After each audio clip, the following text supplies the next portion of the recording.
irambwira iti yewe muntu cya icyuho mu rukuta nuko nagura umwenge cy'icyuho mu rukuta agiye guca mu rukuta mu mwanya wo guca mu irembo cyangwa se mu muryango. Imana yungamo iti injuru urebe ibizira biteye ishozi bahakorera.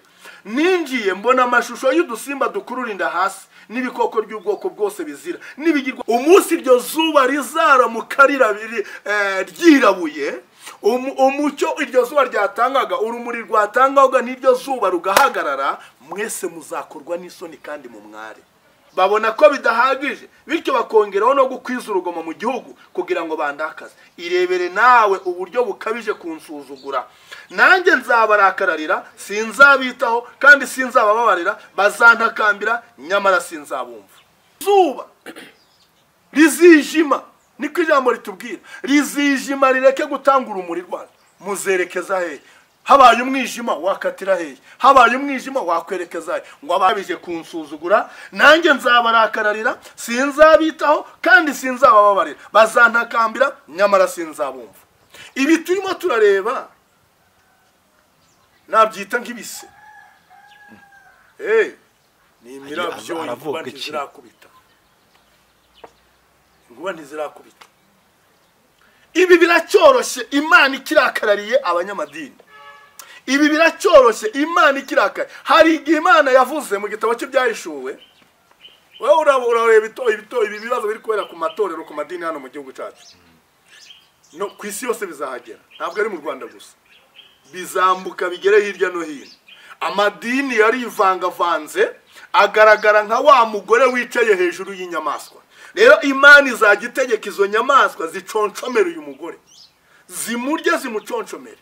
Hanyuma y'ibyo Imana ngo izategeka igihano, imanuka n'inkota yohereza abamarayika guhana, ngo ihane amagore maraya, ihane n'abagore n'abana be, abana yabyaye ababyariye muri bwa buraya. Nirangiza guhana maraya n'abana bayo, ngo ibyo birabikwereka ko hari igihe kizagera ibintu byose ukabona birimo biragenda bihinduka buhoro buhoro. Rero izuba rizijima.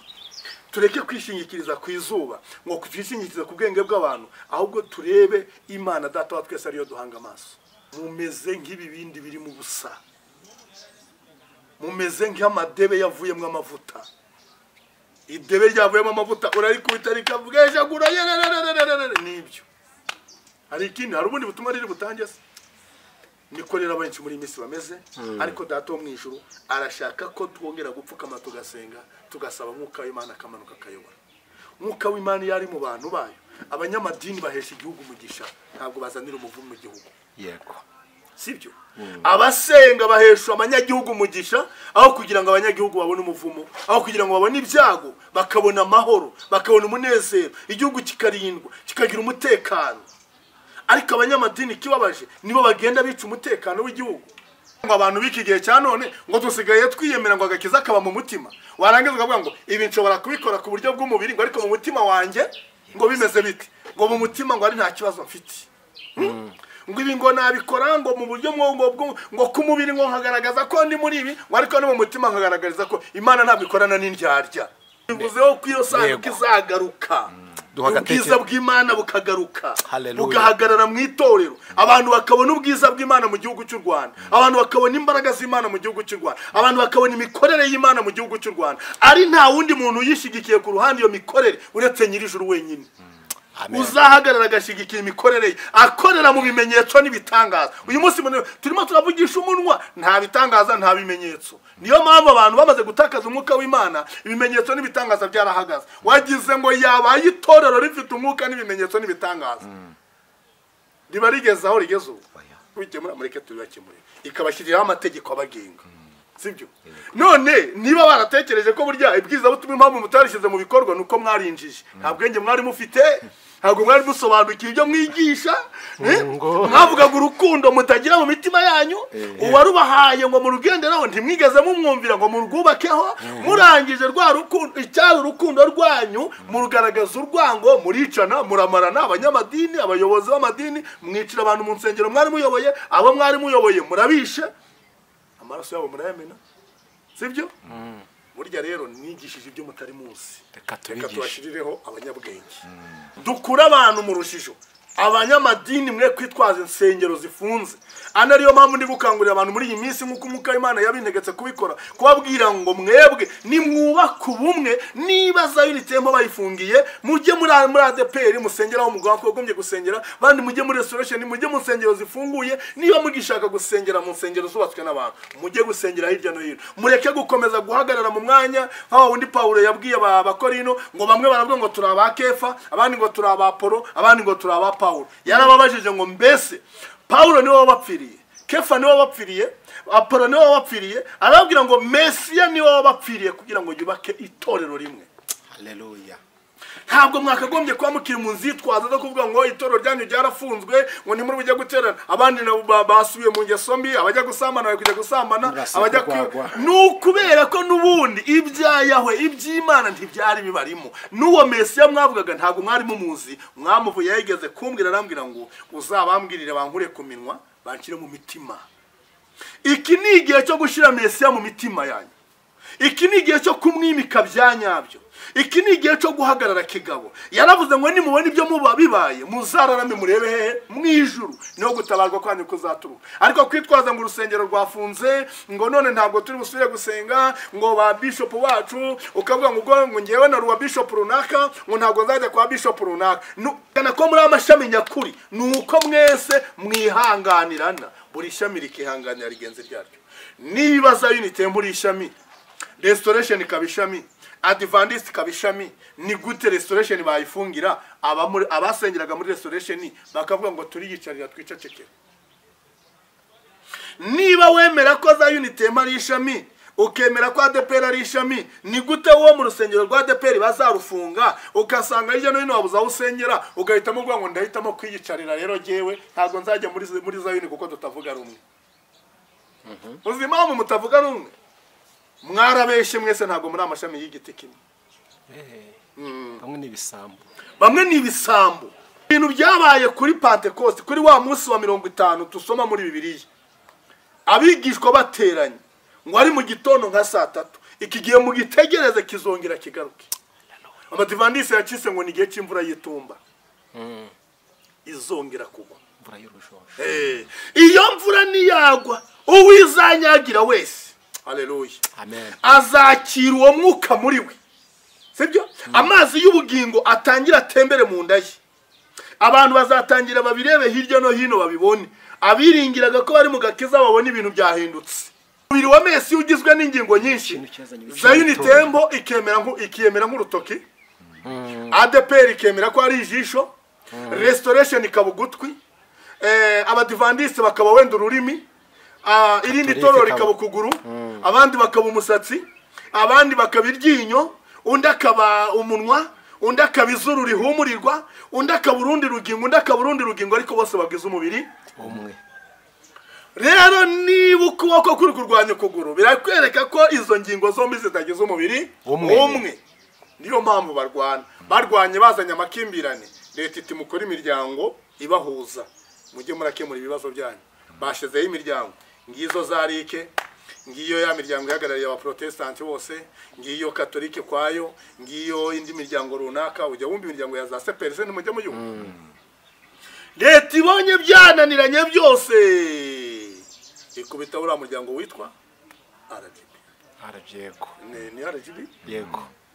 Sibyo? Kuko byananiranye. Kuko ya miryango mwashinze kwikemura ibibazo byagize gute? Byananiranye. Irangije tireka dushireho RGB, urwego rubagenzura.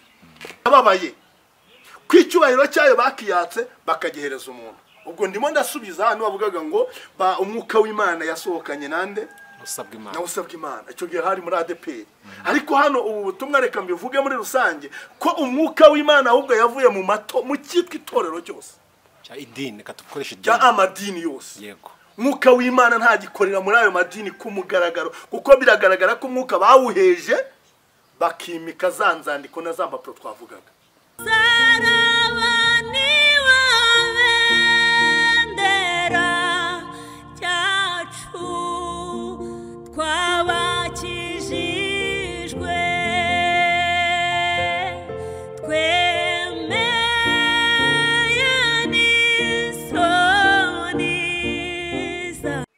dusohoka twifurize amahoro y'Imana mwese mudukunda kandi mukurikira ibiganiro byose ducisha kuri televiziyo. Reka tuvuge ngo ineza y'Imana nibane namwe kandi umugisha w'Imana ubomo ndetse n'abanyu bose hafi na kuri mu migabane itandukanye mugabane wa Amerika, Aziya, Burayi, Afrika. Dutuye mu mwese turabasuhuje kandi twaye ikaze mu kiganiro cyacu kivuga butumwa cy'uyu munsi. Turabakunda tunezezwa namwe n'uburyo mukunda ijambo ry'Imana kandi mukarekurikira murabagaciro kuri twebwe n'imbere y'Imana.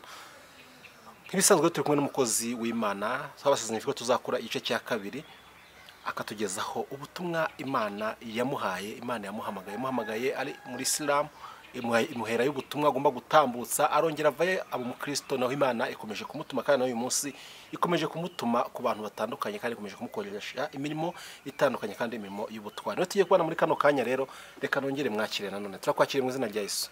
Murakoze cyane, nanjye ndabikirije.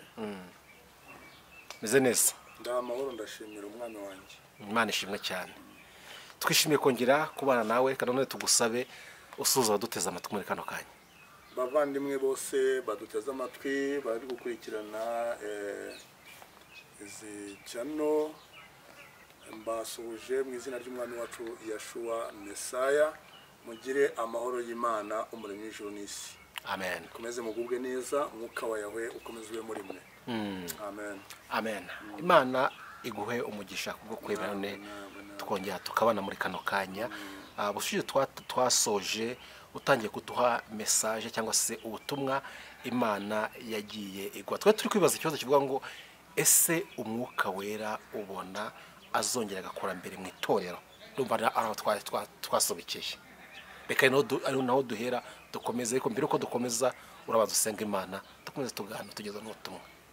Turagushimiye data mwiza wowe dukunda, tugushimiye kubw'urukundo rwawe ruhebuje byose. Wadukunze wowe ubwawe, wadukunze ntacyo twari cyo, nta kindi wadukeshagaho, ariko washatse kuturokora no kutugirira neza, ukaduhesha ubuzima bw'iteka. Izina ryawe nirihabwe icyubahiro. Tugushimiye umwanya duhaye, utwemereye kwinjira muri iki kiganiro. Imbere y'izi kamera ndakwinginze mwami kugira ngo umanukire kubana natwe, ari ibyo uvuga, ari abanyamakuru turi kumwe, ari n'abaduteza amatwi bose. Reka twese dufashwe na Mwuka Muziranenge, imbabazi zawe zikomeze zitubeho, ubuntu bwawe bukomeze butwuzure budusakareho, icyubahiro gikomeze kuba icyawe. Dufashe kuva muri iyi gahunda dutangiye, udufashe kandi kugeza dusoje, ukomeze kubanamo natwe. Tutwemerere yuko akanwa kacu kavuga ibigoramye, ahubwo ugiye kuvuga icyo tubwirijwe nawe, kandi buri wese uteze amatwi aze gufashwa kubwa Mwuka Muziranenge, imbabazi zawe zigaragariye kuri twe, hanyuma tubashe kuronka umukiro tubonera mu izina ry'umwami wacu Yeshua Masiya. Ngwino bana natwe rero kandi utugirire neza, ni ukuri uturinde kirogoya zose zadutandukanya n'urukundo rwawe, uturinde ibyatuma tuvangirwa mu buryo bwari bwo bwose, ahubwo Mwuka Muziranenge nabana natwe, maze nanjye nkubere ururimi ubwira ubwoko bwawe icyo ushaka kubabwira.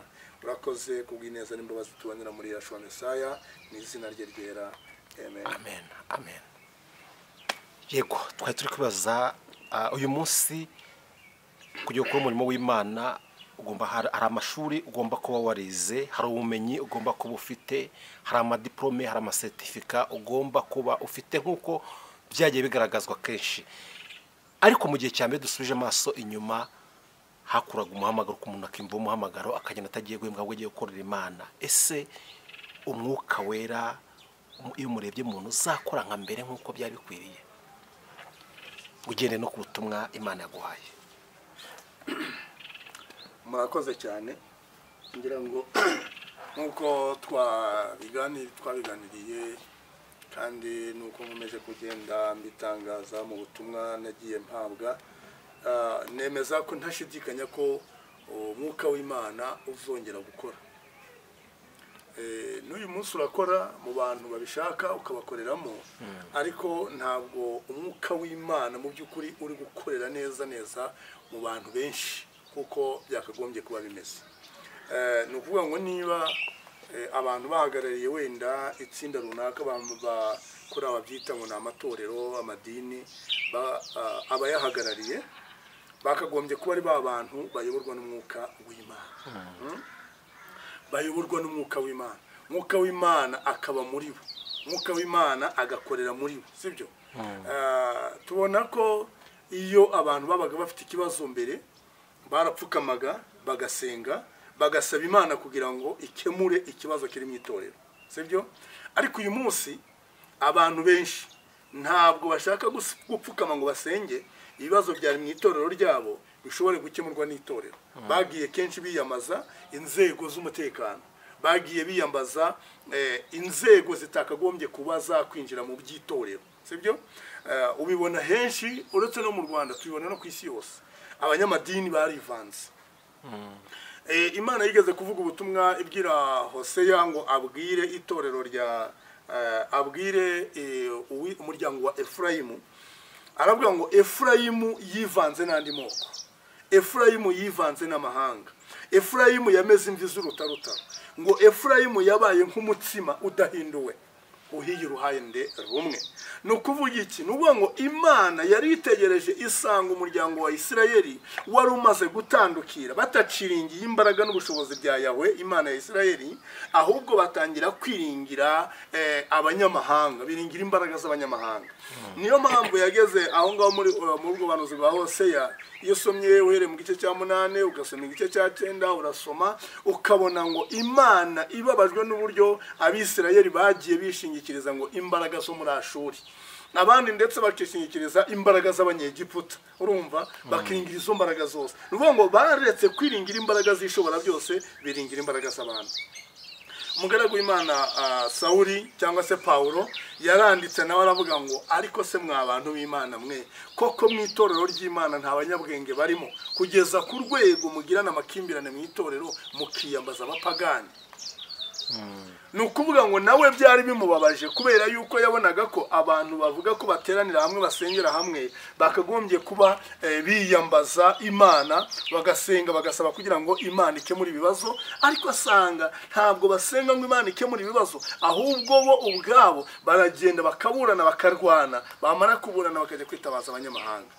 Imana ikavuga rero ngo izabarekera ubujiji bwabo, ibarekere mu buyobe bwabo, ibafatire mu by'imitima yabo itekereza, iby'imitima yabo yibwira, ibibafatiremo ibafate mbiri. Rero umwuka w'Imana iyo ari mu itorero, iyo umwuka w'Imana ari mu bantu babiri cyangwa batatu bateraniye hamwe basenga, ikibazo cyose kivutse barapfukama bakabaza Imana. Turabigenza dute? Abisirayeli bahuraga n'ikibazo bakagenda bagapfukama bagasenga, Imana ikababwira ngo nimukuri ikizira hagati muri mwe, bakagenda bakabaza ikizira kiri hagati muri twe cyatejwe n'iki, ninde wakizanye? Bagasenga, basenga, umwuka w'Imana agakora ku wakoze icyo kintu, cyangwa bagakora ubufindo. Bakora ubufindo bukagira ubufata, bwafata runaka bakamubaza uko byagenze. Hari igihe ngo bwafataga inzu runaka y'umuryango wa Yuda, wena n'urugero umuryango wa Yuda, cyangwa umuryango wa Benjamin, cyangwa umuryango wa Nafutali, wena n'urugero.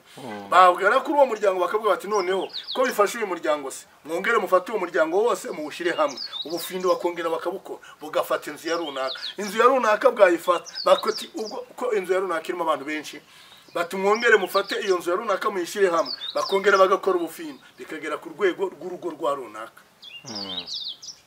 Iyo bigeze kuri urwo rugo baravuga bati noneho tubwire, ni wowe nyir'urugo, iki kibazo cyagenze gite? Akagisobanura. Turabizi ku byabaye kuri ba Akani, turabizi ku byagiye biba ku bantu runaka batandukanye bitewe n'ibyo babaga bagiye barakora.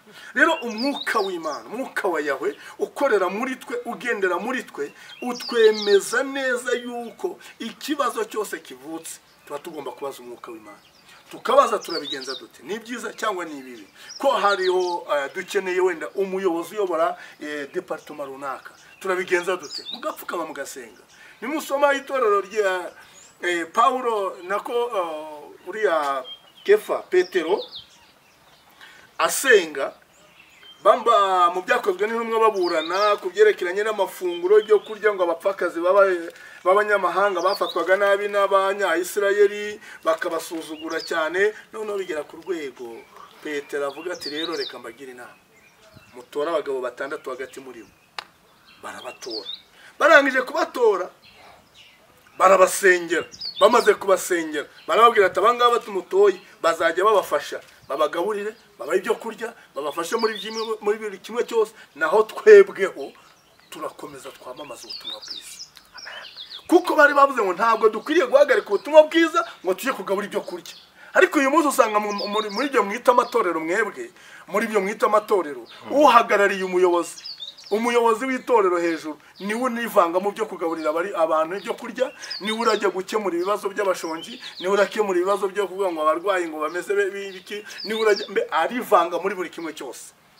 Ariko ntabwo byari bikwiriye, kuko byose barashaka kubyikubira. Baramenya ngo mu rusengero hajemo ibyo kurya bingana iki, hajemo barashaka kumenya buri kimwe cyose. Iyo bigezemo ntibashaka ko bikoreshwa ibyo byakagombye gukoreshwa, ahubwo bati ni mu bigurishe amafaranga muyashire hari. Ruvuga ngo bariva byose babyivangavangamo, byose bakabiterurira rimwe bashaka kugira gute kubiyobora. Abantu ntibashaka kuyoborwa n'umwuka w'Imana.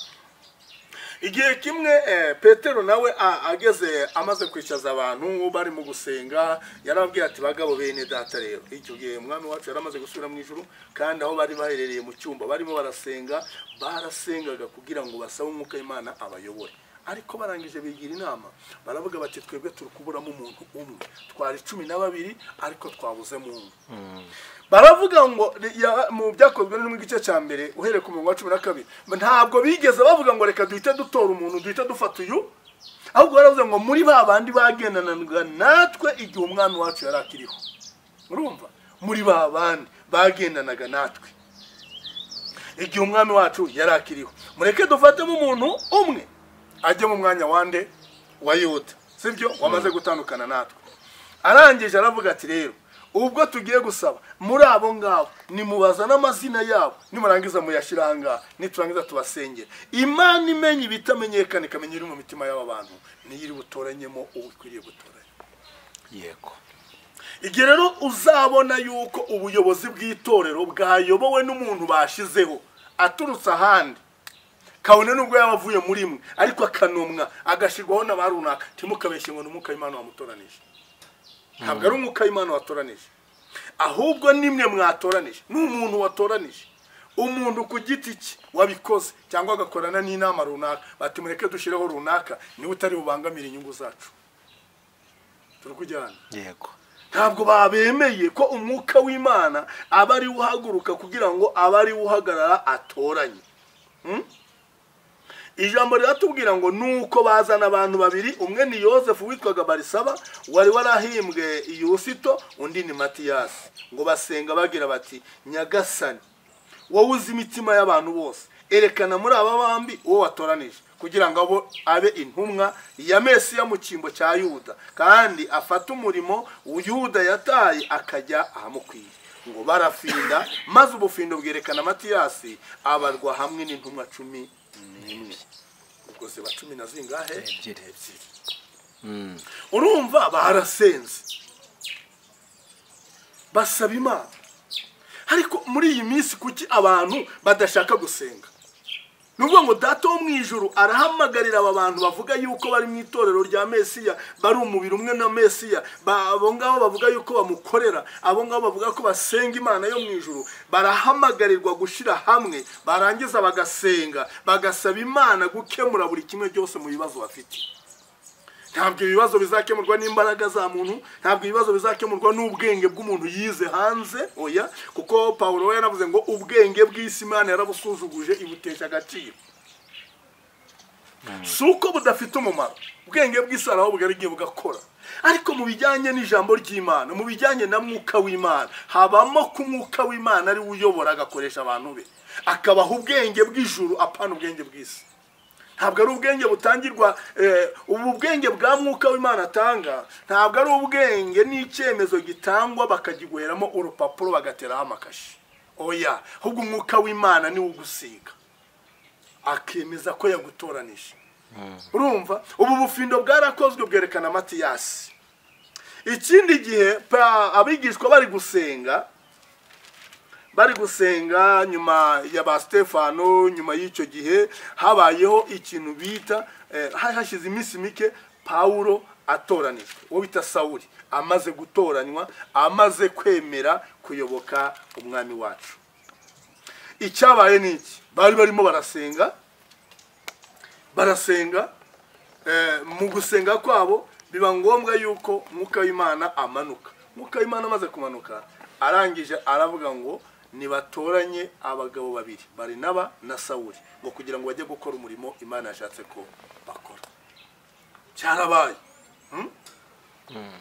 Barasenga, bamaze gusenga ngo umwuka w'Imana, kuko Paulo na Barinaba bari bamaze, Sawuli na Barinaba bari bamaze gutoranywa kandi bari batoranijwe na mwuka w'Imana, ariko mwuka w'Imana kugira ngo abihamirize abantu abwira bari bari aho muri ayo materaniro ngo ni mundobanurira abo bagabo babiri, kugira ngo bigaragare ko batoranijwe na mwuka w'Imana, ariko Imana ibihamirisha no mu bantu, mu bandobanurire, mubashire hariya.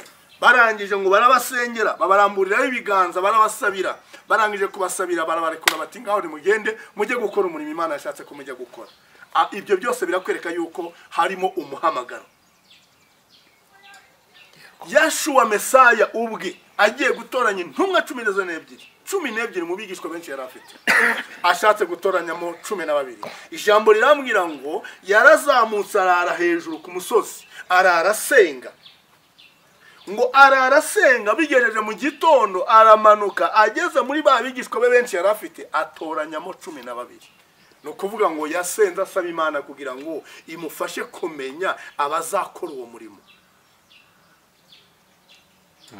Ariko uyu munsi ntabwo ibyo ngo bigezweho, ntabwo ibyo mubishaka, ntabwo mubyemera, ahubwo mwebwe murashaka bazane urupapuro ruriho amakaje rwemeza ko uyu muntu ngo abifitiye ubushobozi, abifitiye ubushobozi, yatoranijwe n'umwuka w'Imana cyangwa afite ubushobozi nk'uko bwarebwe n'abana b'abantu. Ese mwibwira ko iby'abantu hari aho bihuriye n'iby'Imana? Nta na hamwe, nta na hamwe. Imana ishobora kuza kuzuza iby'abantu barimo barakora, ariko ntabwo umuntu ashobora kuzuza iby'Imana.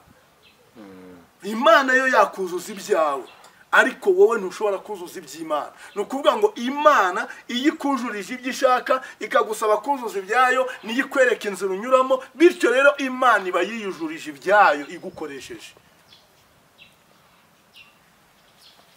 Ibyerekeranye n'ubwenge Paulo yabivuzeho neza hano mu gitabo cy'Abakorinto ba mbere, yaravuze ngo igice cya 2:6 ngo icyakora abakoze mu by'umwuka nibo twigisha ubwenge, ariko ubwo bwenge si ubw'iyi si cyangwa ubw'iby'ibinyabutware bigenga iyi si byagenewe kurimbuka.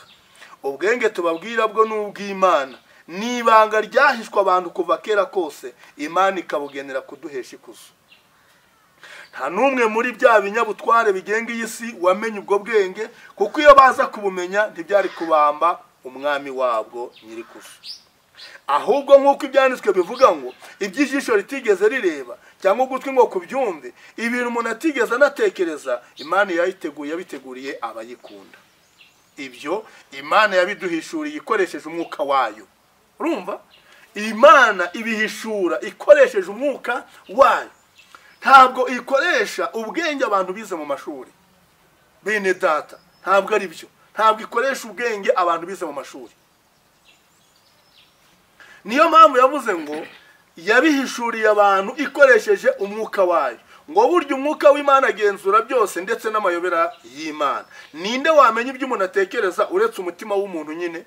Ntawe. Ni nako rero nta wamenya ibyo Imana itekereza uretse umwuka wayo. Twebwe si umwuka w'iyisi twahawe, ahubwo ni umwuka uturuka ku Mana, kugira ngo tumenye impano Imana itugabira ku buntu. Ibyo ntibivuga amagambo twigishijwe n'ubwenge bw'abantu. Haleluya. Amen. Ibyo ntabwo bivuga mu magambo twigishijwe n'ubwenge bw'abantu, ahubwo tubivuga uko twabyigishijwe na mwuka w'Imana. Uko niko dusobanura ibya mwuka, tukabisobanurira abasanzwe bamufite. Abantu rero badafite umwuka w'Imana nibo bashaka kuyoborwa no mu buryo bw'umubiri. Paulo yigeze kwandikira Abagalatiya ngo mw'Abagalatiya b'abapfapfa ninde wabaroze? Mwatangije iby'umwuka none mugeze ku rwego mubiherutse by'umubiri. Reka mbabwize ukuri, uyu munsi wa none amatorero menshi dufite mu Rwanda abenshi bayatangije ntabwo bari bafite amadiplome. Ntabwo bari bafite iki? Amadiplome. Niko kuri. Niri torero rihagaze uyu munsi twita itorero rya Mesiya aryo cyangwa se rya Kristo nk'uko benshi babivuga, uwaritangije ntabwo yaritangije ashingiye ku kurebera ku mpapuro zasinyweho n'abantu ngo avuge ngo wowe uri umurisansiye, wowe ufite masters, wowe ngwisa urutare, ngo kandi kuri urwo rutare niho nzubaka itorero ryanjye, sibyo? Ntabwo yarebye ku mashuri Petero yari afite, ahubwo umwuka w'Imana wari ugiye kumanukira muri Petero, wari ugiye gukorera muri Petero, niwo Mesiya yarebye aravuga ngo uwo mwuka uzagukorera mukagukoresha, itorero ryanjye rizubakwa kuri urwo rutare. Yego, iyo urebye nizinga ari kubona bino bintu bishobora kuzazanira itorero mu gihe kizaza cyangwa se mu gihe turi kujyamo, nukurimbuka no guhenebera, ntabwo ari nta kindi. Bazahenebera abantu bave mu byizerwa bite ku myuka iyobya. Petero se Paulo ndiyabivuze, yarabivuze mu rwandiko rwa mbere yandikiye Timoteyo, yaravuze ngo umwuka w'Imana avuga yeruye ko mu minsi y'imperuka bamwe bazimura Mesiya, bayoboka inyigisho ziyobya zikwizwa n'ingabo za Satani, bazaba bayobejwe n'uburyarya bw'abanyabinyoma, bafite imitima ihuramye ku buryo itakibashinja ibibi. Bibiliya yari irakoresha mu rivuga ngo bazaba bafite imitima, ku mitima yabo hari inkovu z'ibyaha zimeze nk'iz'ubushye. Iyo usomye Bibiliya z'amahanga zikubwira ngo ubwo bushye ni ubushye bwaharatuwe n'icyuma gitwika. Zira tatuwaje ntabwo zisibama, ntiwagerageza no kuzisiba ngo uzazisibe. Umuntu wishizeho tatuwaje biba birangiye. Aba bantu rero ngo bazaba bafite inkovu z'ibyaha ku mitima yabo nk'iz'ubushe bwakoreshejwe n'icyo cyuma. Ntabwo bazihanganira kumva inyigisho nzima. Uyu munsi abantu ntibagishaka kumva ubutumwa bwiza bubahindura, niyo mpamvu barimo gushaka abanyabwenge ngo bize, kugira ngo ubutumwa bwiza Mesiya yashakaga ko bugera ku bantu, ubutumwa bwiza Imana yashakaga ko bukwira mu bantu, ubwo butumwa bupfire mu bwenge bw'abantu. Yego, urumva? Bupfire mu bwenge bw'abande bw'abantu. Rero Paulo waratubwiye ngo ibyo bintu ntabwo tubivuga mu magambo twigishijwe n'ubwenge bw'abantu, ahubwo tubivuga tubyigishijwe n'umwuka w'Imana. Uko niko dusobanurira ibya mwuka abasanzwe bamufite. Umuntu ugengwa na kamere ntasobanukirwa ibyerekeye umwuka w'Imana. Aba bantu bagengwa na kamere niyo mpamvu bari kuva mu by'umwuka bakaza mu by'umubiri, bakakubwira ngo itorero rizayoborwa n'umuntu wize, ufite diplome runaka, ufite masters, ufite lisansi ngo muri theology cyangwa mu zindi nyigisho zazindi za kizungu. Ubwenge bw'isi ndi bushobora kuyobora itorero ry'Imana, ntabwo bishoboka. Impamvu zasanga amatorero menshi cyangwa se igihe ubutumwa bwatangiriye bupfa muri 315 kuzageza muri za magana mu kinyejana cya 4 cya 5, ubutumwa bwarapfuye. Intego ubutumwa yabwari bufite ntabwo ariyo bwagezweho. Kubera iki? Kubera ko Roma mpagani, Roma y'abapagani cyangwa ubwami bwa Roma cyangwa se Roma Empire yivanze na Roma nkirisitu. Ubu Kristo wita bwivanga na politiki. Noneho ubutumwa bwiza bwari butangiye gutangwa, batangira kugenda bavuga ngo ibi ngibi ntabwo biberanye. Urumva aho bitangirira? Ibi ntabwo biberanye, ibi ntabwo bikwiriye, aho ubutumwa bugeze, ibi ntabwo mwakagombye kwa mukibivuga mutya, ibi mwakagombye kubivuga. Batangira kugenda bagoreka ubutumwa mu gihe bigendanye bakabushushanya n'ibyo ubwabo bagenda gute bashaka. Kiliziya imaze kubyakira, ubupagani burinjira, abantu batangira gusenga ibigirwamana, kandi barabwiwe gusenga Imana imwe. Bashyiramo mu gusenga amashusho, bashyiramo kwiyambaza abantu abatagatifu, batangira kwambaza abantu bashyiramo kwambaza Bikira Mariya, abantu batangira kuvuga ngo abantu bakora ibintu runaka, abantu bazana ibintu bitari bikwiriye kwinjira muri iryo torero. Ibintu intumwa za Mesiya zitigeze zigisha, abantu baratangira barabyigisha. Abantu batangira kubamira amashusho, abantu batangira kwiyambaza abantu bapfuye, bakabiyambaza ngo n'abatagatifu ngo n'abaziranenge, sibyo? Bagatangira bakabikora. Abantu batangira gushira amazina y'ibyubahiro, kandi Mesiya yaratubwiye ngo ntimuzagire uwo mwitaso. Muri Matayo 23 reka masome gatoya mwumve. Ubutumwa bwiza hari igihe tuvuga ibintu bagatangira bakaturebaho, bamwe bakadutekerezaho ukundi, bandi bakanatwirukankaho, nuko nyine ibintu nk'ibyo. Ariko ntacyo bidutwaye kuko twe tuvuga ubutumwa bwiza nta muntu dutunze urutoki tutifuza no kugira uwo twaciraho urubanza. Yaravuze ngo muzabona ishano banditsi n'abafarisayo mwandyarya mwe kuko reka ndebe neza umurongo ndikubona ntari kubona neza. 16 haravuga ngo muzabona ishano mwebwe bayobozi muhumye muvuga ngo niba umuntu arahiye ashingiye ku ngoro y'Imana ntacyo bivuze ngo ariko yaba arahiye ashingiye ku izahabu yo mu ngoro ngo nibwo abakomeye. Mwabapfumwe bimpumyi ngo mbese ikiruta kinini iki ni izahabu cyangwa ni ingoro yubahiriza izahabu? Urumva arimo arabanenga ku butumwa barimo baratanga bagenda bagerageza kugira gute bashaka guhindura. Urumva barahindura ubutumwa bakabugoreka. Iyo usomye ku murongo wa 8 hatubwira ngo iki? Umurongo wa 8 haravuga ngo mwebwe ntimugakunde ko babita kandi mbere 7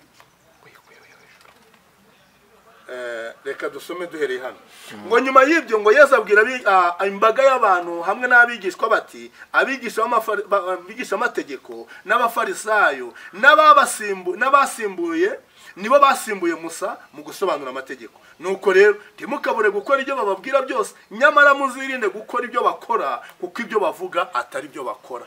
Murimo murabyumva?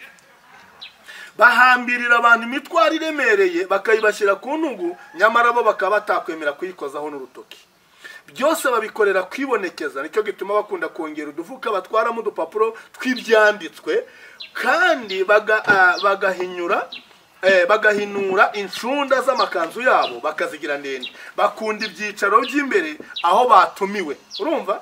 Bakunda ibyicaro by'imbere aho batumiwe n'intebe z'ibyubahiro mu nsengero. Bakunda kuramurikirizwa aho abantu bateraniye no kumva abantu babita mwigisha.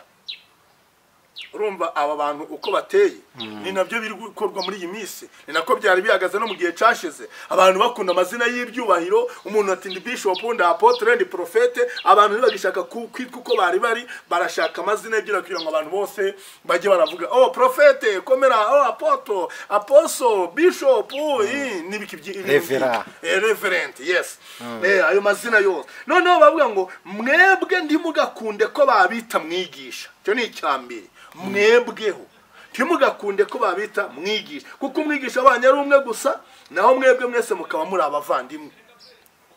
Ngewe nawe turi abavandimwe. Ayo mazina y'ibyubahiro ntabwo yarakwiriye mu bana b'Imana. Rero ibintu byatangiye gupfa abantu batangira kugenda bashiraho amazina y'ibyubahiro atari yarateganijwe. Mesiya yababwira ngo mwebwe ubwanyu muri abavandimwe ntimuzagira uwo muherezwa ibyo byubahiro byose. Ariko uyu munsi tibananiwe kubigera gute kubishyiraho. Arababwira ati mwebwe muraba timukagira uwo mwita ngo data kuri iyi si kuko asari umwe kandi akaba uwo mwijuru. Ariko turabiza bitwa ba data ba papa ukongeraho n'ijambo ry'igitutsi rikomeye ngo ni nyiri ubutungane. Ubu ibyo ubwo mvuze nicya mu gitondo wasanga hari uri kunyirukaho ngo navuze nabi ngo navuze ibitari. Ariko iri ni ijambo Mesiya yivugiye. Aravuga ngo ntimukagira uwo mwita ngo so, ntimukagira uwo mwita data kuri iyi si kuko asari umwe kandi akaba mu ijuru. Abo bandi mwita ba data ba papa prophet ba papa runaka ba nyiri ubutungane, ayo mazina y'ibyubahiro muha abantu yarakwiriye umuremyi w'ijuru n'isi. Ibyo birakwereka ko icyitwa gitorero cyataye umurongo. Abantu bata umurongo baradeviya bareka ubutumwa bwiza bakagombye gutanga baragenda bakora ibyabo bishakiye. Yego. Ntimukemere kandi ko babita batware kuko umutwaro wanyu ari umwe ni Mesiya gusa. Umukuru muri mwe nabo umugaragu wa bagenzi be. Uwishyira hejuru wese azacishwa bugufi naho uwicisha bugufi azashirwa hejuru. Ushaka gusoma neza asome Matayo 23. Yego. Arasanga mwayo magambo. Urakoze cyane. Akenshi tuvuze umwuka wera mu matorero abantu benshi bahita bumva Eglise Pentecote cyangwa se ADPR. Mu butumwa wagendaga wavuze twinigeze kumva wavuze yuko umwuka wera uwitwaga usabwa Imana asohoka mu itorero agenda umwuka wera ugendanye. Si yawugendanye ahubwo wasohotse umukurikiye. Umwuka wasohotse umukurikiye mu butumwa watanze. Tumva nimba mbivuze neza akubivuze kutubwira ku butumwa bwe mumeze. Ndi kwibaza nimba umwuka wera warasohotse umukurikiye ese usabwa Imana azaguka mu itorero rya ADPR umwuka we yari bugaruka umwuka we uzagaruka ryari icyo bivuze si ikindi yego ntabwo ari ukuvuga ko usabwa Imana ari we wari ufashe uwo mwuka oya ntabwo usabwa Imana ari we wari ufite uwo mwuka ahubwo umwuka w'Imana wabaga mu itorero nimba wibuka neza uribuka igihe Imana yabwiraga Ezekiyeli iramubwira ngo ugende sibyo ugende imbere mu rusengero utambagire uvugane n'abakuru bicaye imbere mu ntebe z'ibyubahiro urumva ugende uvugane nabo uganire nabo umenye ibiri kuhabera n'ibiki yego sibyo Ezekiyeli yaragiye ajya ku rusengero ntabwo ndi kwibuka neza igice na kuko icyo gihe ntanga ubutumwa nicyo gice nakoresheje cyo muri Ezekiyeli igice cya 8 hari aramubwira ngo rimwe yaravuze ngo yaramubajije ngo yewe muntu urareba iki ese urareba ibyo bakora urabona ibizira biteye ishozi Abisirayeli bakora kugira ngo nzinuke ingoro yanjye kugira ngo Imana izinuke itorero wabonye ibyo abakuru b'iryo torero barimo barakora ngo buretse gato urabona n'ibindi bizira birushijeho gutera ishozi ariko se byari byagenze bite Ezekiyeli ari mu iryo yereko Ezekiyeli yaragiye ajya mu ngoro y'Uwiteka nk'uko Uwiteka yari yamubwiye yaramutwaye umwuka w'Imana aramujyana ngo ageze mu rusengero ngo imbere yanjye mbona ikuzo ry'Imana y'Abayisirayeli risa n'iryo nigeze kubona mwibonekerwa ryo mu kibaya Imana irambwira iti yewe mwana w'umuntu reba mu majyaruguru ngo ndeba mu majyaruguru ahateganye n'urutambiro mbona cya kigirwamana Imana yanga urunuka kiri uruhande rw'urwo rutambiro kigero navuga ngo ubutumwa itorero ADPR abapantekote bari batwaye bari bamaze gutakaza umurongo wo kwamamaza ubutumwa bwiza ahubwo bamaze kwimika ibigirwamana mu mitima yabo batangiye kwakira inyigisho zinyuranye n'izo Imana yashakaga ko zitambuka Kitorero ryari riyobowe n'umwuka w'Imana bagombaga gukomeza gusenga bagasaba umwuka w'Imana gukora buri kimwe bakareka intambara bakareka umwiryane bakareka amatiku bakareka gusebanya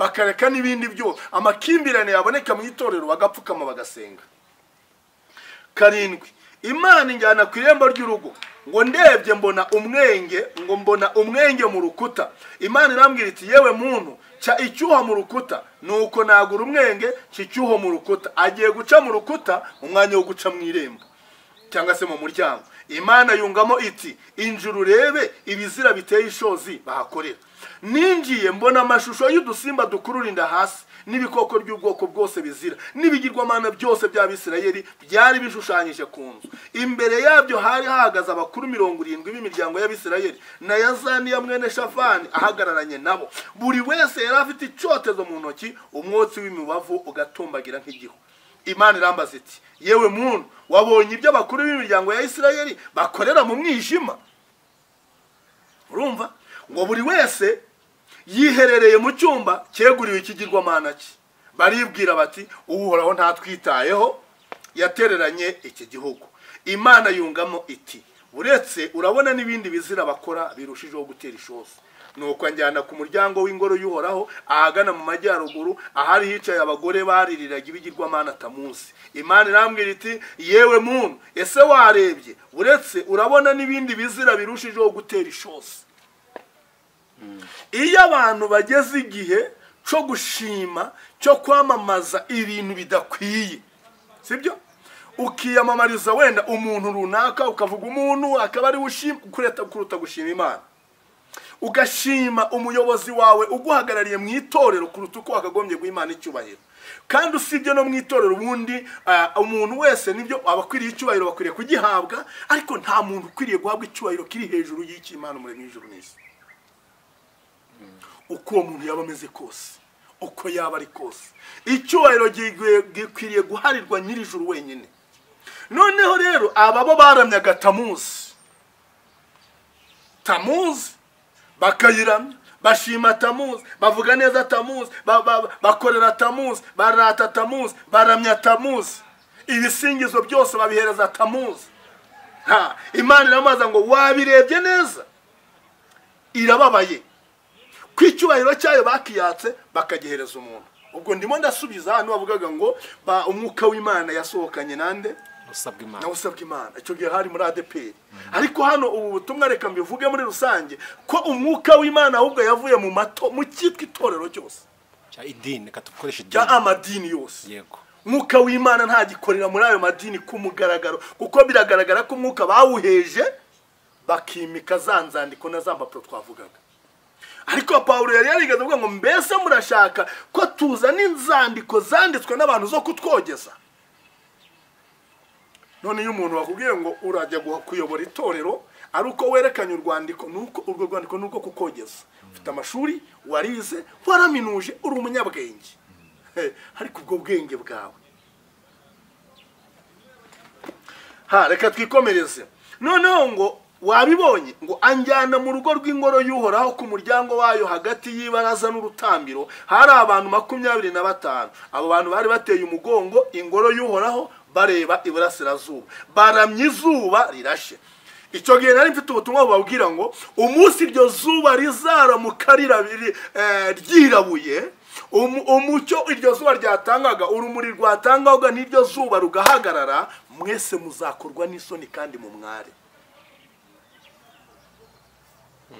Nta mpamvu yo kuramya izuba. Icyo gihe Imana yari yambwiye ngo mbabwire ngo mbese iryo zuba murimo muraramya mwibagiwe uwarihaye ubwiza. Icyo kibazo n'uyu munsi nawe wakibazwa. Uraramya izuba tutekereze ko warihaye ubwiza, tutekereze ko utuma iryo zuba rirasa, imirasire yaryo ikakunezeza ikagushimisha, imirasire yaryo igatuma imyaka imera ikamera neza. Kubera iki icyubahiro wagihereza izuba kuruta uwariremye? Ikibazo izuba ntabwo rikwiriye guhabwa icyubahiro, ahubwo icyubahiro n'igihabwa uwariremye akarihereza ubwiza, akariha ubushobozi bwo kurasa, kuko ni nawe ufite ubushobozi bwo gutuma ryirabura ntiryongere gutanga imirasire yaryo. Birashoboka cyangwa ntibishoboka? Birashoboka, kuko niwe wariremye, ni nawe urifiteho ubushobozi.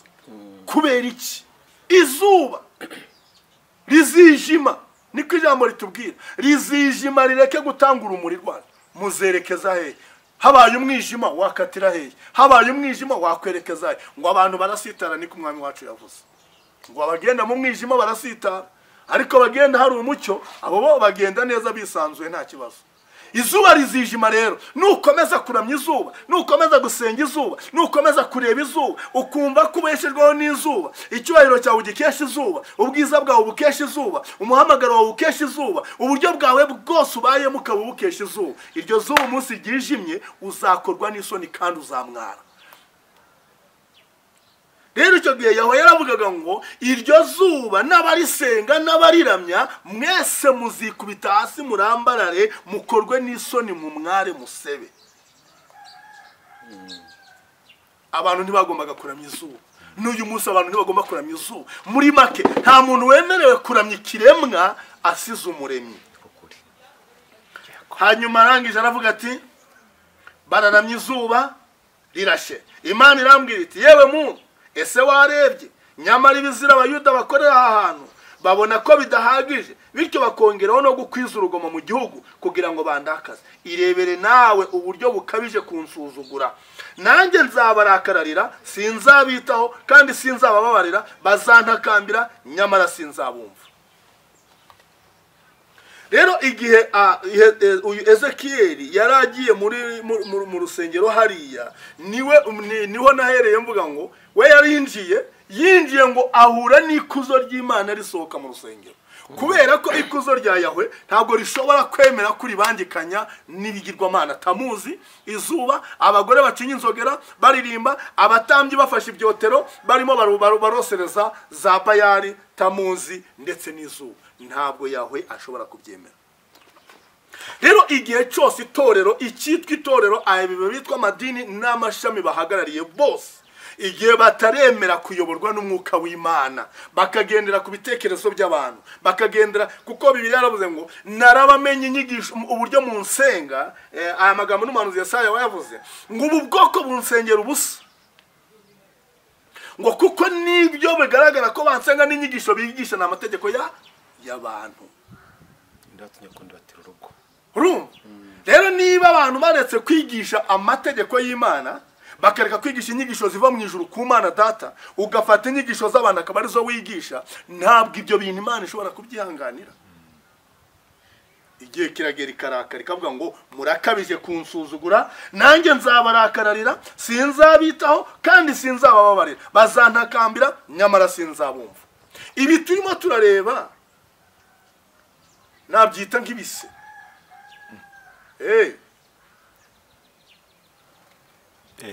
ni imirabyo inkuba ntizirakubita ibi biracyoroshye Imana ikirakarariye abanyamadini ibi biracyoroshye Imana ikirakariye hari igihe Imana yavuze mu gitabo cy'ibyahishuwe iravuga ngo izategeka ngo umugore maraya wari uhetswe n'inyamaswa izabanza itegeke inyamaswa ifate wa mugore imuconcomere imurye wewe urareba ibi bibazo biri kubera ku matorero ku madini hano mu gihugu cyacu no ku isi yose bizahagera ntabwo ari mu Rwanda gusa bizambuka bigere hirya no hino amadini yari ivangavanze agaragara nka wa mugore wicaye hejuru y'inyamaswa rero Imana izajya itegeka izo nyamaswa ziconcomere uyu mugore zimurye zimuconcomere hanyuma y'ibyo Imana ngo izategeka igihano imanuka n'inkota yohereza abamarika guhana ngo ihane abagore maraya ihane n'abagore n'abana be abana yabyaye ababyariye muri bwa buraya nirangiza guhana maraya n'abana bayo ngo izakurikiza ihanane n'abasambane bayo ibyo birabikwereka ko hari igihe kizagera ibintu byose ukabona birimo biragenda bihinduka buhoro buhoro rero izuba rizijima tureke kwishingikiriza ku izuba ngo twishingikirize ku bwenge bw'abantu ahubwo turebe Imana Data wa twese ariyo duhanga amaso Yashua Mesaya yarabajije ngo mbese umwana w'umuntu nagaruka azasanga kwizera kukiri mu isi uyu munsi kwizera kuri mu isi ese muracyafite kwizera hari umuntu n'umwe mu basenga wahangara guhagarara nka Daniyeli agahagarara nka Zariya Mishayeli na Hananiya nukuvuga Saduraka Meshaki na Abednego yes aba bagabo batatu na Daniyeli wa kane barahagaze mu bwami bwa Babiloni bahamya Imana nyamana bahamya Imana y'imbaraga bavuga Imana ikomeye bavuga Yahwe Imana yawe baravuga bati twebwe ntidushobora kuyihemukira Daniyeli yaravuze ngo ntabwo tuziyandurisha ibyo kurya bya hehe by'ibwami tuzemera turye bike turye ibiryo bigaragara ko ari bibi twinywere n'amazi ariko ndiduteze guhemukira Imana yacu Azariya Mishayeli na Hananiya barahaguruka barahamya bati mwami Nebukadinezari ibyo dutegetse gukora ntidushobora kubikora wenda ubifate ko tugusuzuguye utugenze uko ushaka ariko ntidushobora kubipfukamira iki gishusho waremye naho yadukiza cyane Imana yacu uvuze ngo mbese Nebukadinezari yari yiyemeye cyane arababaza ngo niyihe Mana ishobora kubakiza amaboko yanjye aho nanyuze hose nta Mana n'imwe yashoboye kumpagarara imbere iyanyu yo yabikora iti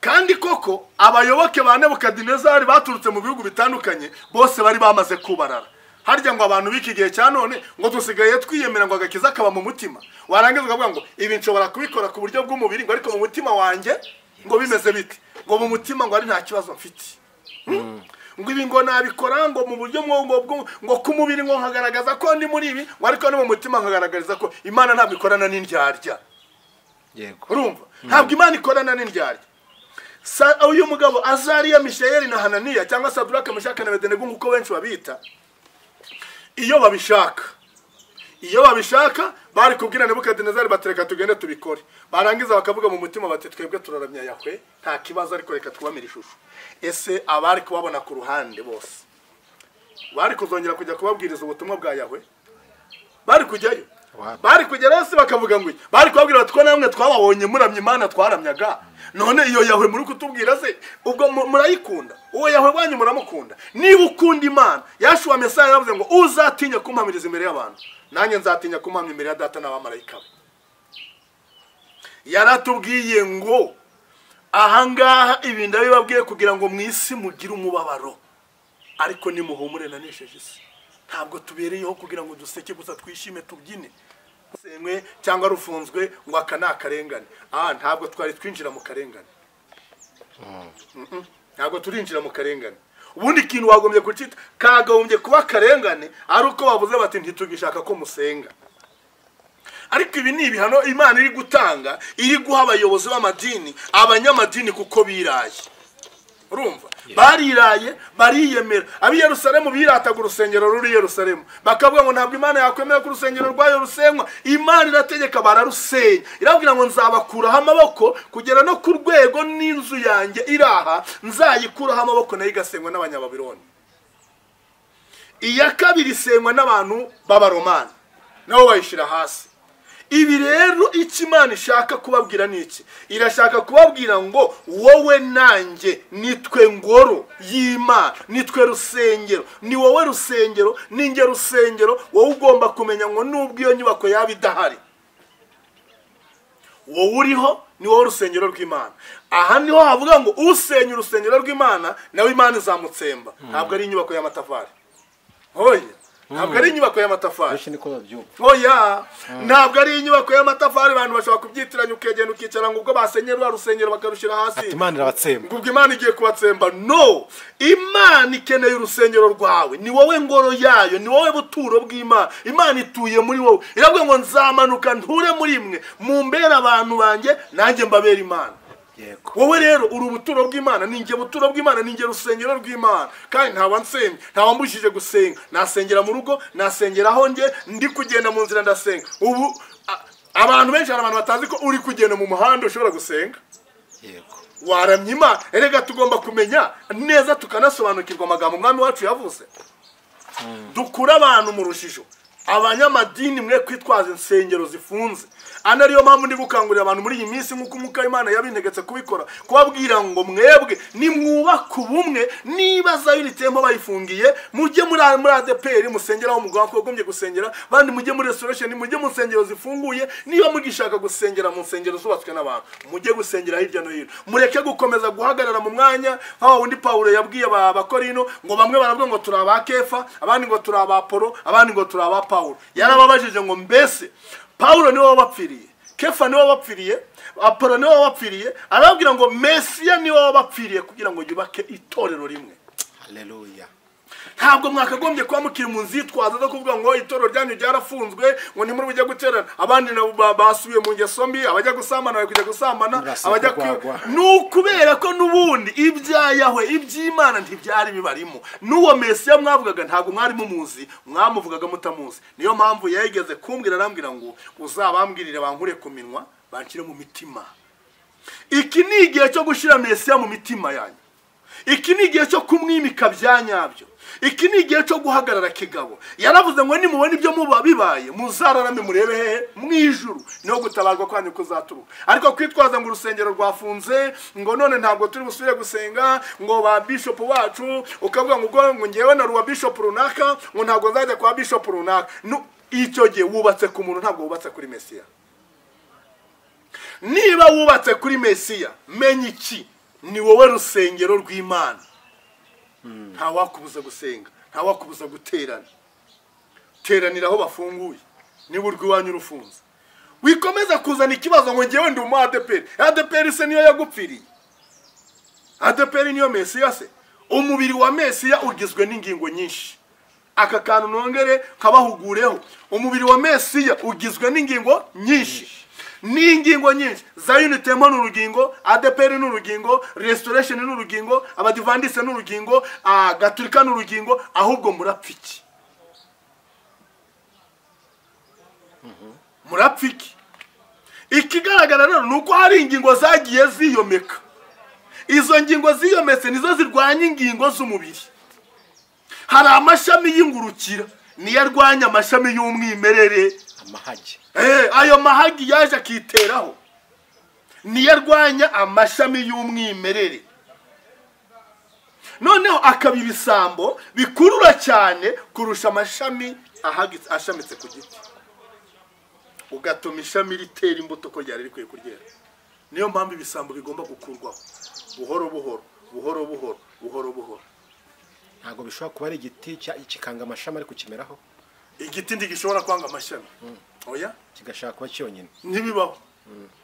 Igiti kikanga amashami yacyo, n'andi yandi kikayanga, kigashaka ko kiba cyonyine. igiti ntigishobora kuba cyonyine, oya, ntabwo igiti kugira ngo kibure amashami, ntabwo icyo giti kiba cyabigizemo uruhare. Oya, igiti kiragomba gushora imizi, kikavoma amazi, kikagaburira amashami akiriho. Igihe igiti kizaba kitagishoboye gushora imizi, hazaba hari impamvu yabaye kuri cya giti. Hari imungu yaje imunga igiti, igiti kirangirika. Twebweho rero ntabwo igiti dushamitseho gishobora kwangirika, nta mungu ishobora kukimunga, ahubwo iki giti kirakomeza kikagabura mu buryo bukwiye. Ariko nyiracyo nk'uko twabisomye muri Yohana 13:15 yaravuze ngo ninjye muzabibu w'ukuri, data ni nyirawo uwuhingira. Data ngo iyo abonye hari amashami atera imbuto ayanganya, araza akagenda yakuraho, arakonerera igiti akacyicira, sibyo?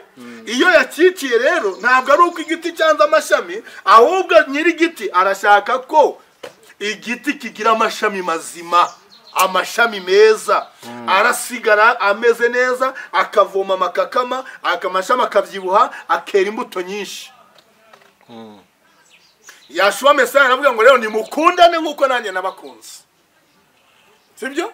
Ikizerekana ko muri abigishwa banjye nuko muzakundana, ikizerekana ko muri amashami nyakuri nuko mwese mwihanganirana, buri shami rikihanganira rigenzi ryaryo.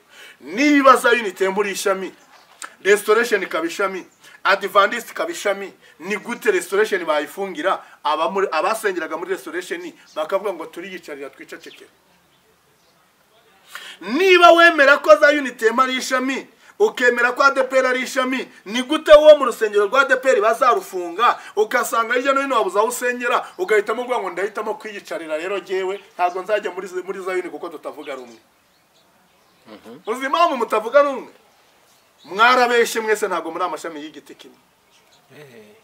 bamwe ni ibisambo, bamwe ni ibisambo, kuko amashami y'igiti kimwe avoma amakakama y'igiti kimwe. Igiti kimwe nicyo kibagaburira mwese. Niyo mpamvu rero ubwo muri ibisambo rero amashami, burya hari amashami adashobora gukundana n'ibisambo. Buri ishami naryo rigahita ryirwanaho kugira ngo rigaburire imbuto ziryeraho. Igisambo nacyo kirirwanaho gikurura kugira ngo ishami rinanuke. Hariho ibisambo byaje kuri ayo mashami biri kunanura amashami. Hari ingingo ziteye ku mubiri ziri gutuma izindi ngingo zinanuka.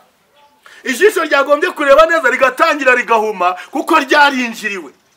Akanwa katangira kuvuga ibyiza karinjiriwe, gatangiye kuvuga imitepfu, aravuga dedemanga, yajya kuvuga ukuri ururimi rukazibwa. Ugutwi kwagombye kumva ukuri nako ndikugishoboye kumva kuko kwarinjiriwe. Rero ntabwo ikibazo, igiti gifite ikibazo kwa mashami yamaze kwinjirirwa. Abigishwa bigize kubaza Yesu ngo mbese urukungu tururandure n'amasaka bizatandukana ryari ibyo bintu kugira ngo habone n'uyu munsi ntiwabitandukanya. Oya, yaravuze nawe urwo rukungu ni mu rureke rukorane n'amasaka. Hari igihe cy'isarura, nicyagera bazasarura urukungu barushira ukwarwo n'amasaka bayashira ukwarwo. Amaherezo y'ibyo bisambo biri kunyunyuza ishami rizima. Amaherezo ni yayandi nyir'umurimo niwe ukwiriye gukomeza kwikorera umurimo. Nibyo twavuze ngo igihe nikigera azasuka umwuka wa. Yaravuze ngo nzasuka umwuka wanjye ku bantu bose. Abahungu bazagaruka bahanure, abakobwa bahanure, abasaza barota inzozi. Ngo buhanuzi buzongera bugaruke, sibyo? Ibintu byabaye kuri Pentecost, kuri wa munsi wa 50 tusoma muri Bibiliya. Abigishwa bateranye ngo ari mu gitondo nka 3:00. Iki gihe mu gitegereze kizongera kigaruke. Amadivandisi yacise ngo ni gihe cy'imvura yitumba. izongera kugwa. imvura y'urujojo. Iyo mvura niyagwa uwizanyagira wese, haleluya, Amen. azakira uwo mwuka muri we, sibyo? Amazi y'ubugingo atangira atembere mu nda ye. Abantu bazatangira babirebe hirya no hino babibone. Abiringiraga ko bari mu gakiza babona ibintu byahindutse. Icyo gihe itorero rizagaragara. Ibintu byo kurwanira amadini, murwanira insengero, murwanira ibiki. Ikikwereka ibyo byose ko umwuka w'Imana ntawe uhari. Reka mabwire. Paulo, nkunda kutanga urugero kuri Paulo. Paulo yandikiye itorero ryo mu Efeso kandi atari we warishinze. Abandikira inyandiko yitwa igitabo cy'Abefeso cyangwa urwandiko rwandikiwe Abefeso. Ruba rwandiko yandikiye Abanyefeze. Ntabwo Paulo ari we washinze itorero ryo mu Efeso. Ariko kubera ko uwarishinze n'abakiriye ubutumwa na Paulo wabandikiye bari barakiriye umwuka umwe, urwandiko rwageze mu itorero ryo mu Efeze ntabwo bavuze ngo ko atari Yohana batwandikiye twebwe ntabwo turi burwemere. Barwakiranye yombi. Inyigisho Paulo atanze barazakira, barazikunda. Petero utarahamagariwe rimwe na Paulo, Petero noneho we nyirubwite wiboneye kuri Mesiya, akibonera ku mwami amaso ku yandi, akanamukozaho intoke ze nk'uko Yohana yabivuze ngo twiboneye n'amaso yacu. Paulo ntiyamubonye, ntiyamukozeho n'intoki. Ariko Petero ntiyigeze asuzugura ubutumwa bwa Paulo. Nimusoma neza muzabona mu gitabo cy'ibyakozwe n'intumwa, ni mu byakozwe n'intumwa mu Magalatiya, Paulo avuga ngo nanenze Petero ku mugaragaro, ndamunenga kuko yari yatangiye gusenya ibyo yubatse. Ngo rimwe yekeranaga n'Abayisirayeli, Abisirayeli bagenda akabana n'abanyamahanga, yabona Abisirayeli bagarutse akava mu banyamahanga agahagarara mu Bayisirayeli, avuga ngo ubwo ni uburyarya. Uwo ni Paulo abwira Petero ngo ubwo ni ubuki, ni uburyarya. Okay, niba uri umwisirayeli guma mu Bayisirayeli, wihamagarira abanyamahanga kuza iwanyu. Kandi wibona Abisirayeli bagiye ngo ubwire abanyamahanga ko nabo bafite ubuntu, kandi igihe Abisirayeli baje ubereka ko ntacyo bari cyo. Aramunenga. Ariko Petero yakiriye inyigisho za Paulo, impuguro ze arazemera kandi batarabanye bose, kugera ku rwego Petero yanditse aravuga ngo no mu nzandiko za Petero za Paulo umuvandimwe wacu ukundwa cyane, aravuga ngo harimo ibyo yanditse biruhije gusobanurwa, ibyo abaswa bagenda bafata bakagenda bagoreka uko bishakiye, ngo ariko ngo bazacirwaho urubanza. Yamuvuze atamukunda, aramukundaga. Uyu munsi Pastor Isayi wo muri ADP yakwandikira itorero rya Gitwaza akababwira ati mugendere kuri aya mabwiriza bigakunda? Ntabwo bishoboka, biragoye. Sayini Temo Apostle Gitwaza wubashwe ku isi yakwandikira ADP cyangwa Abadivandisi akababwira ati bavandimwe bene data dusangiye ugucungurwa? Cyakunda?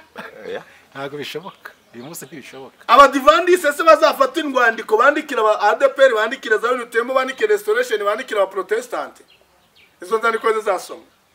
Ntabwo izahagera. Zakirwa na arubwo zakwakirwa. Nizakirwa se bazanagaragaza ko bazibonye. Avuga ati abangabo ni mubihorere. Ikikwereka ko hari amashami akaba n'ibisambo nuko uvuye muri Sayini Temo kugira ngo azakire igaburo ryera muri ADP bizasaba ko bamwakira nk'umukristo muri ADP. Siko bigenda basubire kunyigisha. Barongera bakamwigisha bakamwakira iwabo. Aya matorero akorera Mesiya. Ko Mesiya tubona ko amatorero yose yagombye kwagiza umubiri umwe, Mesiya akaba umutwe w'uwo mubiri. Sibyo? Niko ijambo ritubwira. Mesiya niwe mutwe w'umubiri cyangwa umutwe w'itorero, Imana nayo ikaba umutwe wa Mesiya. Sibyo? None aba bose ko bavuga ko bakorera Mesiya umwe, niki gituma bahora n'umwiryane? Si ikibazo? Ni ikibazo bagomba gusubiza muri comment. Basubize muri comment. Nukuvuga ngo ntabwo bashobora guhuza ngo bagendere hamwe batahirize ku mugozi umwe, kuko nubwo bavuga ko bemera Mesiya tibamwemera kimwe, tibamukunda kimwe, yewe benshi nikikwereka ko icyabazanye ari inda nini. rero icyo bakagombye gukora ni ukubaka ubumwe bw'umubiri wa Mesiya. Uyu mubiri wa Mesiya ugizwe n'ingingo nyinshi. Zion Temple ikemera nk'urutoki, ADPR ikemera ko ari ijisho, Restoration ikaba ugutwi, Abadivantiste bakaba wenda ururimi, irindi toro rikaba ukuguru, abandi bakaba umusatsi, abandi bakaba iryinyo, undi akaba umunwa, undi akaba izuru rihumurirwa, undi akaba urundi rugingo, ariko bose bagize umubiri umwe. Rero niba ukuboko kuri kurwanya ukuguru birakwereka ko izo ngingo zombi zitagize umubiri umwe. Niyo mpamvu barwanye bazanye amakimbirane. Leta iti mukora imiryango ibahuza, mujye murakemura ibibazo byanyu. Bashizeho imiryango, ngizo zarike, ngiyo ya miryango ihagarariye abaprotestanti bose, ngiyo katolike kwayo, ngiyo indi miryango runaka. Ujya wumva imiryango ya za CPRC n'umujya mu yuko leta ibonye byananiranye byose, ikubita uriya muryango witwa RGB. Ni RGB? Yego. Sibyo? Kuko byananiranye. Kuko ya miryango mwashinze kwikemurira ibibazo byagize gute? Byananiranye. Irangije tireka dushireho RGB, urwego rubagenzura. None bigeze ku rwego rw'uko muzajya mutanga n'amaturo.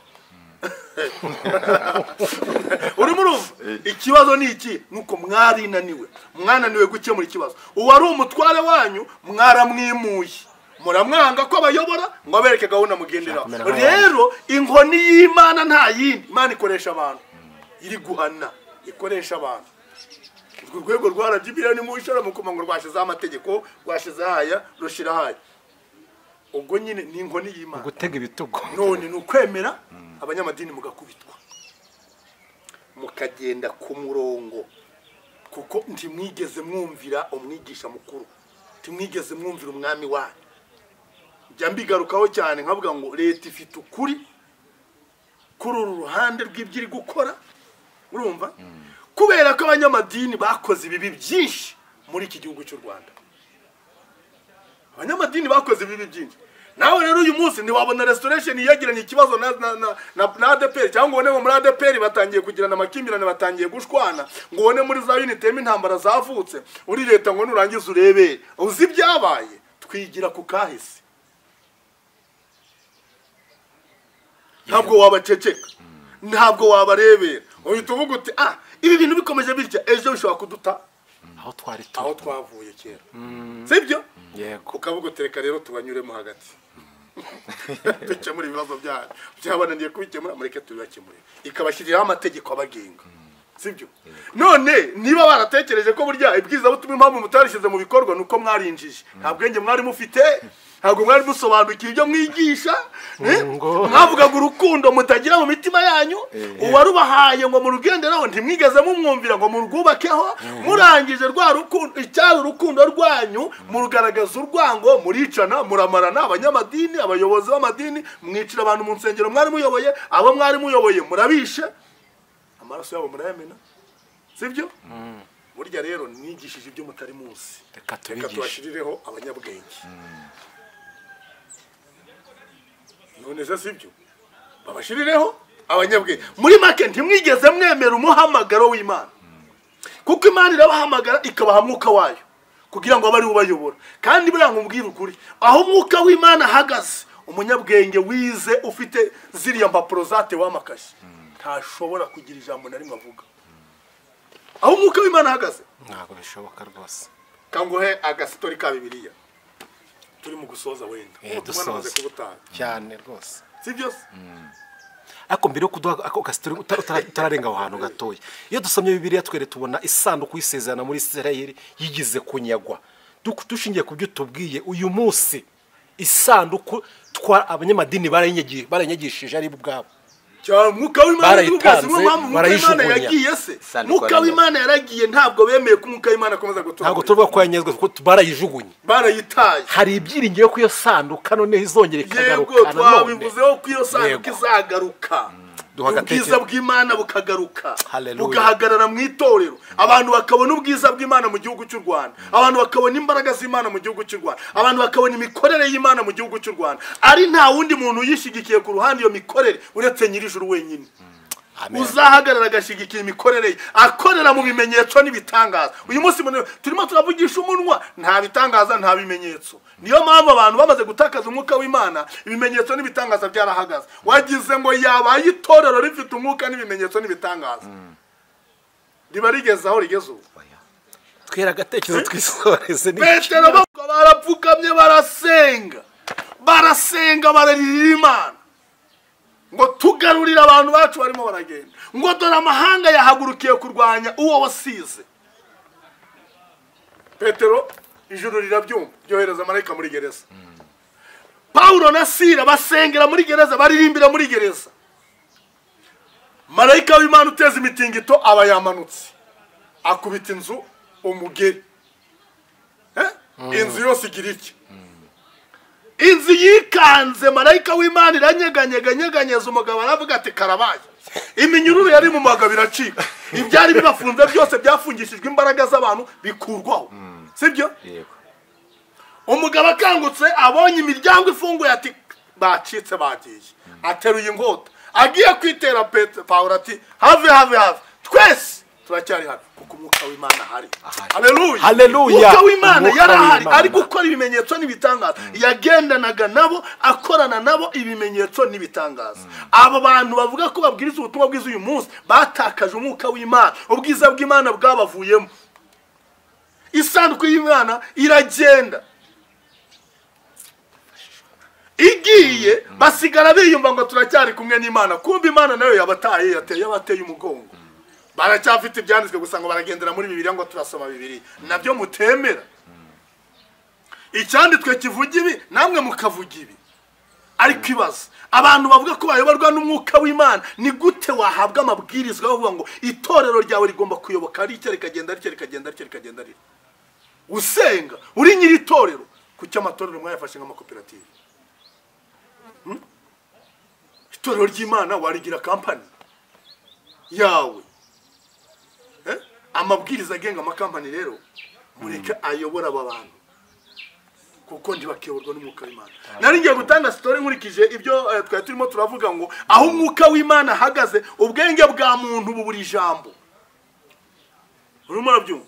Ubwenge bwa muntu buburi ijambo. Petero na Yohana bafashwe bafunzwe, abatambyi barabahamagaje barabicaza barababwira bati iryo zina nimuzongere kurivuga. Petero atarya, birakwiriye ko twumvira abantu kuruta ko twumvira Imana. Bati muceceke nimuzongere kuvuga muri iryo zina iyo murivuze turaryanga. Petero arababwira ati kereka iminwa yacu nimuyifunga, ariko twe ntituzaceceka kuvuga. Urimo urabyumva? Noneho bukeye bahamagara Petero mu nteko, barabicaza barabaganiriza. Umugabo umwe wari umutambyi arababwira ati reka mbasabe bene data, aba bantu nimubaheze mubashire ku ruhande, nimubara kubashira ku ruhande baganiriza.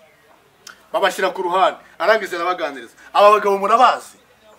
Bati turabumva, twabonye uriya yitwa Petero, uyu yitwa Yohana. None arangije arababaza ati ibi bintu murimo murakora mwitonde mubigendemo neza, hato mutagaragara ko murwanya Imana. Abaha urugero ati uwitwa Yuda wahanahana yarahagurutse mu minsi yashize, baramurwanya, bamurwanyije baramufata baramwica, bamwishe abayoboke be bose baratatana. Ati hari uwitwa Teyuda nawe wahagurutse bunaka nawe bigenda kuriye nawe bamwishe, abantu be baratatana. Ati aba bagabo ko mubazi si abanyamisozi, hari ubwo bizara amashuri bagira. Ibi bintu bari gukora ntabwo bari kwikoreshwa n'ubwenge bw'isi. Mwitonde rero. Hato ibyo barimo baravuga Yesu wabo, Yashua barimo baramamaza, uwo barimo baravuga kwejo bundi yapfuye, abantu bakaba bakimuvuga, bakavuga n'iby'umuzuko. None mu by'ukuri niba ibi bintu bitarahagarara kandi yarapfuye, izi mbaraga ziramuka ziturutse mu ijuru zikabagera, uyu murimo murwanya ntago muzawutsinda. Ariko niba izi mbaraga zitaraturutse mu ijuru zigaturuka ku bantu, ibi byabo bizatsindwa vuba. Nimubare kure bigendere hato bitaza kugaragara ko murwanya iki Imana. Wabyumvise aho gasitori? Yego. Aho umwuka w'Imana ahagaze,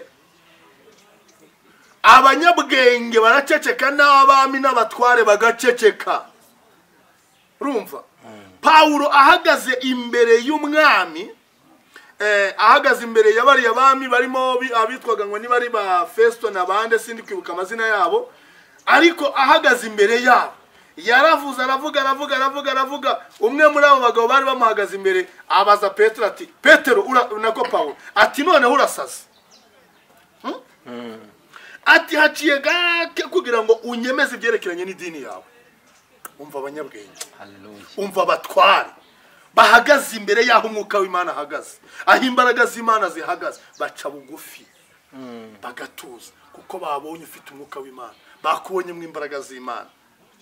Ariko wowe ababwiriza batumwa muri iyi minsi mumeze nk'ibibindi biri mu busa, mumeze nk'amadebe yavuyemo amavuta. Idebe ryavuyemo amavuta urarikubita rikavugeshagura nibyo. Hari ikindi, hari ubundi butumwa riri butange se? Niko rero abenshi muri minsi bameze.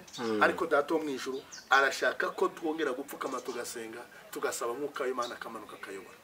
Umwuka w'Imana yari mu bantu bayo, abanyamadini bahesha igihugu umugisha, ntabwo bazanira umuvumo mu gihugu. Yego. Sibyo? Abasenga bahesha abanyagihugu umugisha, aho kugira ngo abanyagihugu babone umuvumo, aho kugira ngo babone ibyago, bakabona amahoro, bakabona umunezero, igihugu kikarindwa, kikagira umutekano. Ariko abanyamadini kibabaje nibo bagenda bica umutekano w'igihugu. Rero nibahaguruke dufatanye dusenge Imana Data wa twese. Yego.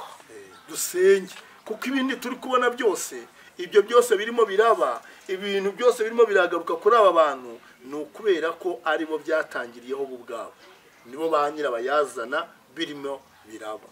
Imana itugirire neza. Imana itugirire neza, Imana ibagirire neza, kandi katugushime nawe tuvuga ngo Imana y'amahoro iguhe umugisha. Nibongere basenge basubire ku rufatiro. Imana izongera ibagarukire. Kuko yaravuze ngo nimubona ibyo bibaye muzararame murebe mu ijuru, niho gutabarwa kwanyu kuzaturuka. Ibi bintu ntabwo bishobora gukurwaho n'ukuboko k'umwana w'umuntu, ntabwo bishobora guhagarikwa n'imbaraga zawe. Ni amasengesho, tugasenga tugasaba Data wo mu ijuru, akaba ari usuka ububyutse agakora imirimo n'ibitangaza. Yego. Birasobanutse kandi wo kumva yumvishe icyakora umwana wo kurimbuka we ntago bino ari bubyumve. Reka tugushimire. Hariho ababyishimira, hariho abari kumva ko mu gihe cy'umuhamagaro batari kubona umwanya. Mu gihe cy'umuhamagaro hari abatabona umwanya, kuko umuhamagaro niba uri gukora umwuka w'Imana aratoranya. Abanyabwenge rero bakajiginwa. Si byose? Abafarisayo n'abatambyi n'abanditsi barababaye kubera ibyakorwaga. Kuko Yesu yari mu muhamagaro. Yesu yari ari mu muhamagaro. Si byo? N'abigishwa be baza mu muhamagaro. Umuhamagaro iteka rero urwanywa n'abo bantu biyita abanyabwenge n'abahanga. Si byo? Barawurwanya. Kuko umuhamagaro uyoborwa n'umwuka w'Imana gusa. Turebera ku bitekerezo by'abantu. Umuhamagaro ntutinya umuntu n'icyubahiro cye. Umuhamagaro ntutinya intwaro witwaje. Umuhamagaro ntutinya imyambaro wambaye. Umuhamagaro ntureba inzu utahamo. Umuhamagaro ntureba igihugu uyoboye. Umuhamagaro ntureba imbaraga ufite. Umuhamagaro utinyuka buri wese, kuko umwuka w'Imana utagira uwo atinya. Kikiru kirumvikana neza. Ntabwo umuntu uri mu muhamagaro areba umuntu ngo avuge ngo uyu nguyu ngo nindamuka mvuze iki, ngo uyu muntu ngo arankora iki. Umuntu uri mu muhamagaro w'Imana ntabwo atinya icyari bube, kuko ashyigikiwe na nyirimbaraga. Rero iyo umuhamagaro mumaze kuwimura ni ukugira ngo mukore ibyo kamere yanyu ishaka, mwigendere uko mushaka. Sibyo? Mugendere ku mabwiriza n'amategeko mwebwe mushizeho, aho kugira ngo muyoborwe n'amategeko ya nyirijuru. Abantu tugaruke ku rufatiro. Kongere dusaba Imana idushire mu muhamagaro wayo. Mwuka w'Imana akorere muri twe.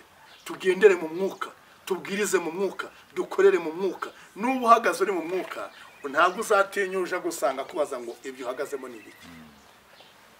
Yashuwa Mesaya yari yaratubwiye ngo niba bakurubanira mu nkiko timuzibaze ngo nimugere muzavuga ibiki, ahubwo umwuka w'Imana barimo niwe uzajya uravuga mbere yuko mwe mugiye icyo muvuga. Haleluya. Uyu munsi rero umwuka w'Imana ntabwo ari gukorera muri abo bantu, yaragiye ku ruhande, yasanduku yaranyazwe, ahubwo basigara biyemera ngo baracyari abatambyi, nyamara aho bari gutambira ubwiza bw'Uwiteka bwavuyemo, isanduku y'Uwiteka yavuyemo, kandi iyi sanduku yabaga itari mu ihema, ibyo mwakorera mu ihema ryabasigaraga rimeze nk'inzu zose. Rero ntabyo wakwiyemera ngo urafite ngo itorero ngo urayobora ngo urumubwiriza butumwa uri iki, wagendeye ku bindi bintu bitari umuhamagaro, atari umwuka w'Imana wagutoranije ngo gusiga amavuta. Umeze nk'uko wa mutambye ahagaze mu ihema cyangwa mu rusengero rutari isanduku y'Uwiteka. Ibitambo watamba ntibyakirwa, ahita avuga ngo nkuraho urusaku rw'indirimbo zawe. Ibitambo byanyu byokeje n'amaturo simbyitayeho. Ubundi iyo muza kunshengerera ninde wababwiye muze kundi batera urugo. Ubuhanuzi wita bukugeraho akakubwira ngo nanjye nimusenga sinzabumva. Kubera iki se? Sanduku y'Uwiteka yavuyemo, mwuka w'Imana ntakiraho hano, ntakikuyobora. None se bigende biti? Mugaruke ku rufatiro, twongere dupfukame, dusabe mwuka wera amanukire gukora umurimo. Akorera umurimo muri twe, niwe uzigaragaza, niwe uziyerekana mu gihugu, niwe uziyerekana ku isi, kuko ari uzaba urimo arakora, natwe twamwumviye tukemera gukora ibyo atubwirije. Bitari ibyo, yego Imana igumugisha. Reka tugusabe rero mu gusoza kwacu ni kwa kundi n'ubundi uratwibutsa nimero za telefone usengera abantu b'Imana. Ya murakoze cyane, Imana ibaho umugisha bene data, bashiki bacu twateranye, twabanye muri aya materaniro, muri iki kiganiro, ubutumwa bwiza mu bwumve neza, mwirinde kujonjoramo utwo mwishakira. Benshi na benshi dore dusigaye dukora ibwiza butumwa, mukajya hariya mukajonjora kugira ngo mubone uburyo bwo kuturega no kuduhimbira ibinyoma. Ariko data wo mwijuru, iminwa ibeshya n'iminwa isebanya nayo ntabwo data wo mwijuru azayirebera. Ikisigaye rero dufungura imitima yacu, hanyuma twakira ubutumwa bwiza, twumva icyo Imana dushakaho kuruta kure ibyo twebwe ubwacu twishakiye.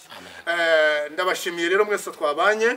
Amazina yanjye nkuko mwayumvise ni Bizimungu Joseph, uzwi ku izina rya Sheikh Ali Yusufu Bizimungu Abdallah. Hanyuma nimero ya telefone ni 0788 70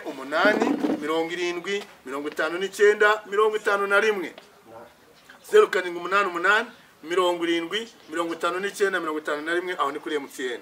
Hanyuma kuri Tigo ni 0728 91 10 37 0728 91 10 37. Ngaho yahuye nabaho umugisha mu izina ry'umwami wacu Yashua Hamashiya.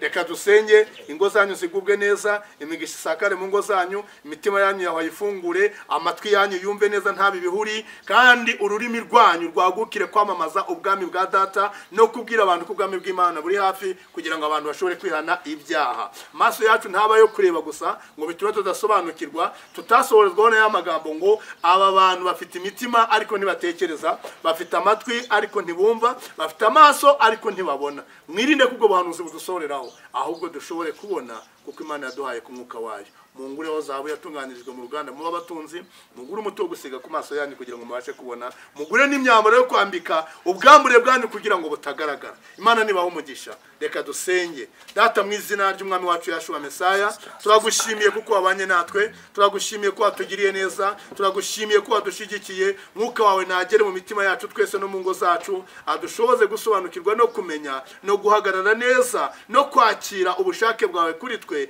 kugira ngo dushobore kugendera mu mbaraga zawe, tutagenda uko twebwe ubwacu twishakiye, kuko iyo tugiye uko twishakiye turayoba. Ariko nitwemera kuyoborwa nawe, tuzagenda mu nzira nziza, inzira y'ukuri kandi inzira igororotse. Hesha umugisha abateze amatwi, uhesha umugisha abavandimwe twakoranye ibiganiro, uhesha umugisha imiryango yacu twese, utugirire neza, kandi ubwo uzaza uzasanga natwe tukwiteguye. Mu izina ry'umwami wacu Yashua Mesaya tubisabye. Amen. Imana amahoro iguha umugisha cyane. Amen. Amen. Amen.